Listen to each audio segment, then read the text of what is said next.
Hey, it's Francis Lamb, host of The Splendid Table. Every week on our show, we talk about food and cooking and the meanings of food and cooking.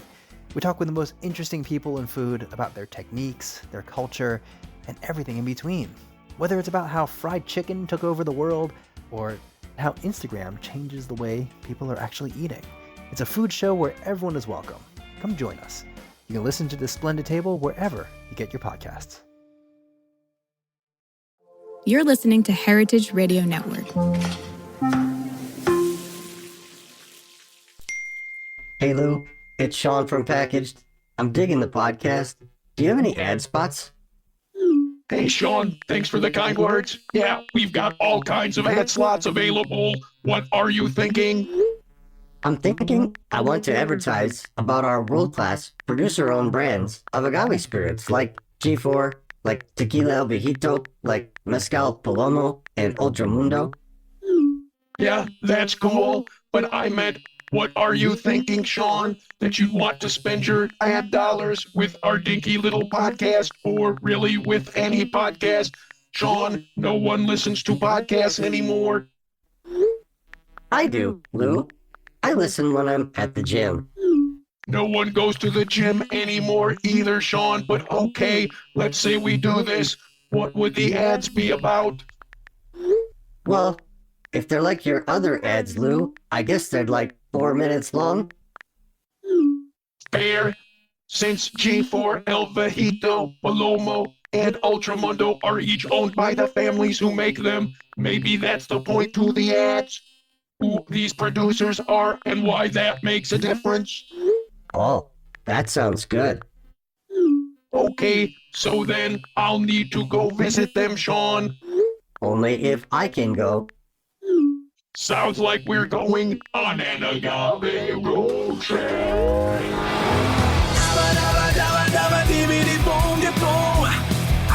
road trip. Agave road trip. I'm Lou Bank. I'm Mike Shalau. I'm Sergio Garnier. And this is Agave Road Trip, the critically acclaimed award-winning podcast that helps Green Gex bartenders understand agave spirits, and rural Mexico. And we're recording this. Is this January? We're recording. January. It is, right? Yeah. 15th, 16th. I believe. 16th. Yeah. We're in January, but I'm guessing we're not going to run this until, well, how long does it take to make beer, Mike? Phew, that's a good question. And our beer is anywhere from like 2 months to 3 years. So years? This one will take 3 years. Okay, so this is January of 2024. See you in 2027. There you go. Okay, so we're here at what do you call your ranch, Sergio? Rancho Pelayo, or What my is father a likes to call Pelayo? it Rancho Cuatro Estrellas. It sort of has two names, but Rancho Pelayo is like the old name. What does Pelayo mean? So this used to be an hacienda. Actually, this ranch is part of the original Pelayo Hacienda, which I have tracked back to the 1700s. Oh, wow. As a hacienda in the Mapimi area, very near to Zona del Silencio. But again, what does Pelayo mean? I guess Pelayo is the last name of the owner. Okay, That's what I think. previous owner. Yeah. Cool. And normally, well, The so landlord. Back in the day, they were really landlords. literally lords of the land. Yeah. Yeah. And now you are the lord of the land. No. I'm No? not. My father is. Oh, your father. I'm just Okay, working for fair. him. Fair. So we're on this ranch. It's a 24,000 acre ranch of wild agave and sotoles and animals and what else? Mesquite? Mesquite, Oregano. candelilla, oregano, Oregano. ocotillo. So we're here. We are here. Why are we here? Why would you come to a 24,000 acre ranch in Mexico? To make beer, of course. Right. Exactly. And normally you'd be harvesting the agave on this land to make your mezcal, right, Sergio? Yes. It's got a name, right? Ultramundo. There you go. Delicious so mezcal. normally you harvest it to make your mezcal, but we're here specifically because for the last, God, how long have we been doing this? 5 years? I think longer. Seriously? Yeah, the first one was 2018. Is that what we thought at Pipeworks? Oh, yeah. That's okay. There you go. It's 2018. So that's like now officially 7 years? Yeah, something like that. Wait, no. 6 years. Math is hard, man. It's very early in the morning to try and do math. You really brought the energy to the intro at 7 a.m. Yeah. Very impressed. Yeah. Look at that. I caused the sun to start coming up. So we've been working together on these collaborative beers, please. So you've been making beer, right? They're collaborative. I couldn't do this without you. Oh, you could totally do it without me. Yeah, definitely have all the access to all the agave that we've been able to source. But in essence, I've been bringing back cooked agave from Mexico, and then you've been using it to make beers to support Sacred, the nonprofit that I run. Yeah. And initially, you were using it just as like a flavoring. Is that right? Yeah. So when I worked at Pipeworks, they weren't really interested in using kind of wild yeast. Mm-hmm. So we would use it on the hot side, so that any of the wild yeast that might be living in it would die, but we would still get the flavor of the agave. Cool. Yeah. But then you started your own brewery. Is was. Yeah. And at that point, you did start using it as a yeast source and a sugar source for the fermentation? Yeah, so we focus a lot more on Saison-style beers and beers of mixed cultures, meaning yeast bacteria, wild yeast, and Saccharomyces and stuff like that. So when you told me that most mezcal is naturally fermented, that kind of aligned with what we were doing, and one way to capture the terroir or the essence of the place it was grown and roasted is to use it as in secondary instead of on hot side, as we say in the brewing industry, to try to get some of that yeast and bacteria that's native to where the agave was grown to re-ferment the beer and the sugars in the agave. Cool. So we thought that was a way to make a more authentic version of these agave beers we've been making. More authentic? Yeah. More delicious, you really mean? Sure, both. More interesting? Porque no los dos. Okay, fair enough. So for years you've been talking about coming with me on one of these trips when I'm actually accessing the agave. And so that's what we're doing here in outside of Mapimi. This isn't actually part of Mapimi. Well, we are away from the town, but we are in the Mapimi municipality. It's a big, municipios, we call them here. Like county, I guess, will be the equivalent in the U.S. County? Yeah, that makes sense. I can see that. Okay, so then that's when I pulled Sergio into this, because I know everybody loves to visit Sergio's ranch. And not everybody gets to come. I thought, this will be a beautiful... Your first trip to Mexico. That's right. Yeah. And it's funny to me, your first trip, you go to Torreon in Coahuila, and now Mapimi in Durango, which is... You told me that's what everyone does. Everybody. That's badass, man. That's cool. So, Sergio, tell us about what you did before we got here. So, you guys arrived here on Sunday? Well, to Torreon. Yeah. Mm-hmm. So... 2 days before I came here to the ranch, Miguel helped me harvest the agave a little bit. So about 8 piñas of Sotol and about 8 piñas of Lamparillo, which we put to cook in order to make the destape once you're here. That's what we're doing.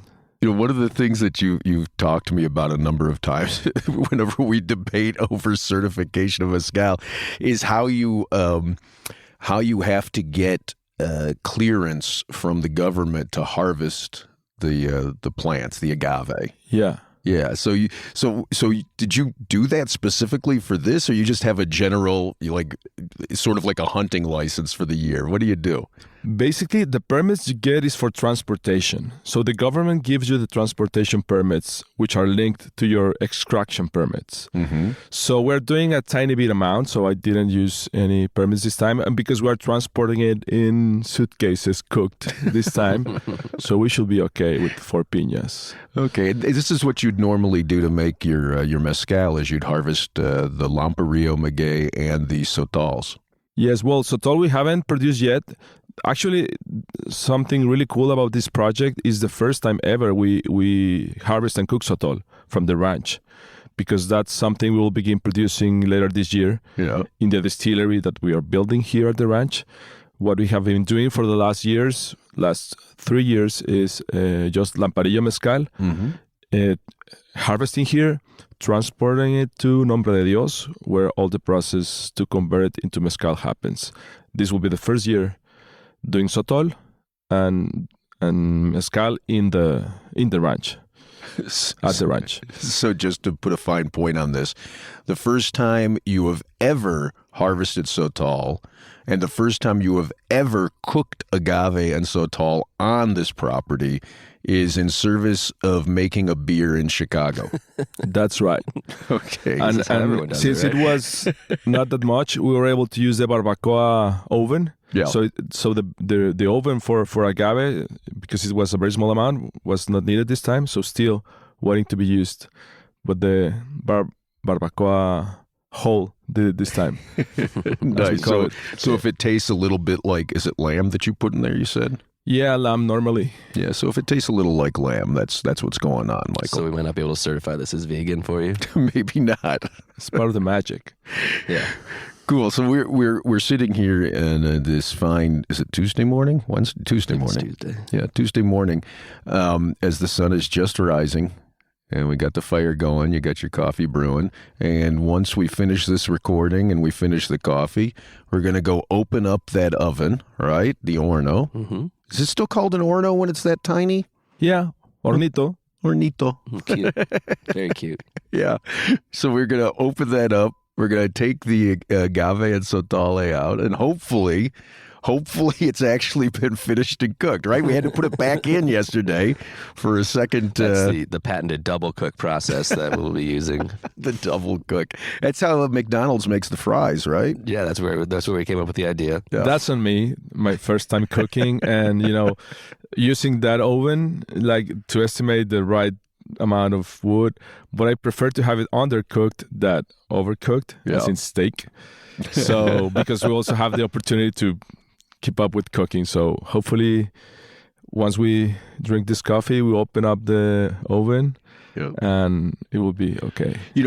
Honestly, I'm grateful that it wasn't all cooked, because I got to, for the first time, actually, I wasn't harvesting the agave, but I had to split the agave yesterday. I've never done that before. It's very impressive. And I got some rocks in the oven as well. Burn some of your arm hairs off. But that Urukoa of yours, I'm digging the Urukoa. So we're gonna Urukoa was made by the elves. Yeah, that's right. Yeah.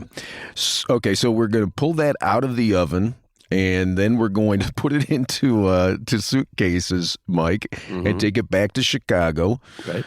And then what happens? I put beer on it. You put beer on it, but yeah, we'll brew a batch of beer that's low in bitterness, so that it will allow for the microflora that exists on the agave and sotol to have easier access to the sugars in the beer. And then it will be on contact with the agave for however long it takes to finish fermenting and then taste good. Wait, what do you mean? Bitter? If it were over, hop bitterness inhibits the growth of lactic acid bacteria and other bacterias and wild yeast. I did know this. That's why IPA is IPA. Right. They would hop the crap out of it because it had to go all the way to India, and it would stave off spoilage organisms. Okay. So we're doing the opposite. We're letting the quote-unquote spoilage organisms create delicious flavors and sense of place. So what I just heard you say, though, is that the beer that this is going to go into hasn't been made yet. Mm-mm. Is that a problem? How long is it going to take to make that beer? Is that another 3 years? No. That'll take less, a week. A week? Yeah. Okay, a week. So this cooked agave is going to sit for a week. Sergio, what's going to happen to this cooked agave and cooked sotol in that week? Depends how you keep it. If you keep it cold, I don't know exactly at which temperature, but you will prevent fermentation from happening. You'll have a little bit of that. Yeah. But it should be okay. Yeah, the hope is for it to have a little bit of a head start before we actually add it. Oh, okay. So you want that. You're anticipating that. Yeah, it's like making a starter for yeast where it has some activity happening, and then it will be more likely to express itself more fully when it enters beer, which has other yeasts in it that could outcompete it. Cool. Okay, so you do that, and what are you going to do? You got Sotol and you got Lamparillo Maguey. Yeah. Do you have any idea what kind of Desiderion your Sotol is? I've been told it's Cedrosanum. That is the one that grows. That's what my permits say. Mm-hmm. But I think we need to dive deeper in that because I believe we have other varietals as well. Okay. So what are you going to do with that? You're going to put it all together? You're going to make a little like a mezcal beer? What are we doing? We're going to keep them separate during the fermentation, and then we'll probably package 3 different versions of this beer. One that's entirely the Sotol re-fermentation, one that's entirely the Maguey re-fermentation, and one that's a blend of the two. How much do you think you're going to get out of this?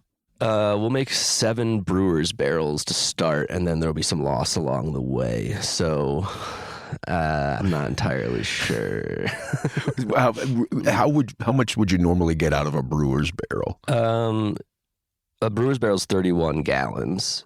So this will probably be something along the lines of 1,200 total half-liter bottles. What Cool. we do 500 milliliter bottles. Yeah. And that's split across the 3. Okay. But we might keg some, might lose more to absorption or other yeast reasons. Okay. Cool. Yeah. And then we'll drink it sometime in the future when you determine. How do you even determine when it's done? I mean, it has to reach like a finishing gravity of basically 0 residual sugar for us. And then beyond that, it's just my mouth. But in essence, you have to tap into the Taste barrel. it. Yeah.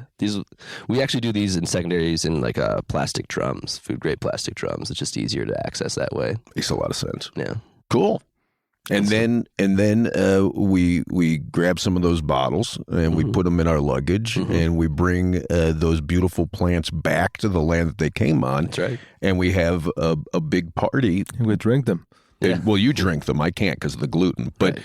we'll I'll have a drink big yours. party back here, and I'm sure there'll be parties in Chicago. Absolutely. Okay. Looking forward to that. Me too. So any other thoughts while we're sitting here? I'm just excited and now feel very, not nervous, but a lot of responsibility to make this the best it can possibly be and make it an expression of this beautiful place that we've been spending the last couple of days. Sergio?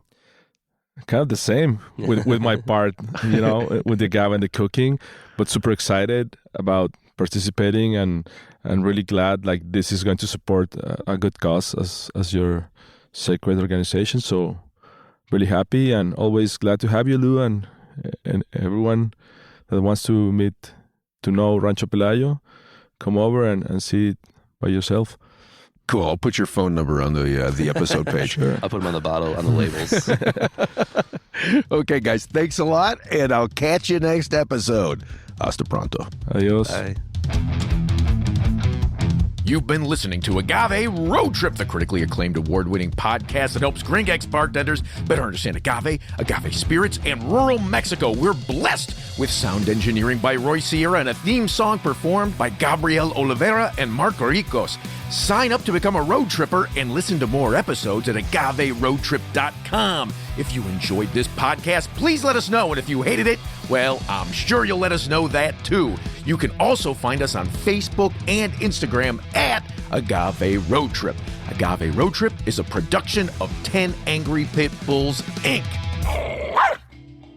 Agave Road Trip is powered by Simplecast. Thank you for listening to Heritage Radio Network. Heritage Radio Network is food radio supported by you. For our freshest content, subscribe to our newsletter. To subscribe to the Heritage Radio newsletter, enter your email at the bottom of our website, heritageradionetwork.org. Connect with Heritage Radio Network on Instagram and Twitter at heritage_radio. You can also find Heritage Radio Network at facebook.com/Heritage Radio Network. Heritage Radio Network is a nonprofit organization using the power of education educational storytelling about food to build a more equitable, resilient food system. Heritage Radio Network couldn't do that without support from listeners like you. Become a part of the world's most innovative community today. Subscribe to the shows you like. Tell your friends. And please join the Heritage Radio Network family by becoming a member. To become a member of the Heritage Radio Network, click on the beating heart of our homepage. Heritage Radio Network can become addictive. Programming you hear on Heritage Radio Network might lead you to eat, drink, and listen to more programming on Heritage Radio Network. If you drink, please do not drink and drive. Drink responsibly, drive responsibly, eat responsibly too, and listen to Heritage Radio Network responsibly. To listen to Heritage Radio Network responsibly, wear protective earbuds. While wearing protective earbuds, do not drive, do not walk either. Sit in a comfortable chair. If that comfortable chair has a hard seat, please remember to stretch every 30 minutes. If you stretch every 30 minutes, please stay within your defined stretching capacity. And consult a doctor who specializes in stretching. If you don't have a doctor, maybe Dr. Ryan Acock, the Cocktail MD, can help you out. Thanks for listening. Agave Road Trip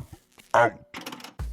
Craft cocktails, from the classics to zero-proof drinks, are all around us. But what if we told you that craft cocktails are actually a relatively recent addition to the culinary scene?